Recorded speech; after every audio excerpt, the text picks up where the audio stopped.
looking forward to seeing this Madison Square Garden event, I think, that former President Trump is hosting, as if it's sort of a pre-inaugural party. And, sort of saying, hey, listen, I'm a winner and I'm going to win and let's start partying and celebrating. It's really, I think, a fairly brilliant campaign move because it tells his base, I'm going to win. And then it also helps fuel any objections he has to the outcome. So he's starting to, return to that Andrew Jackson populism. You know very well that Andrew Jackson threw the equivalent of a keg party for his inauguration and they trashed the White House and they had to kick everybody out. Wendy Schiller, how is the vice president campaigning? Is she kissing babies? Well, she's basically trying to pull out all the stops in what will be, an extraordinarily close election. It reminds me of Bush Gore. We really didn't know who was going to win, and it turns out after Election Day, we didn't know who was going to win either. So I think this is where, you're no stone unturned, no voter left out.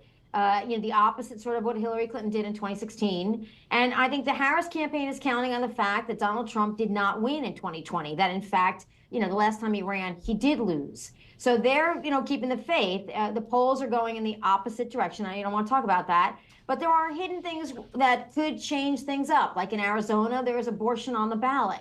And, not everybody is always truthful with a pollster when that kind of subject is on the ballot about who they're going to vote for. So, and the same thing is true of Florida, but it looks like Arizona may have a hidden surprise at the end of the day. So that's what I'm looking at. Sort of where could we see a surprise outcome in one of these states that it looks like Trump is doing very well in?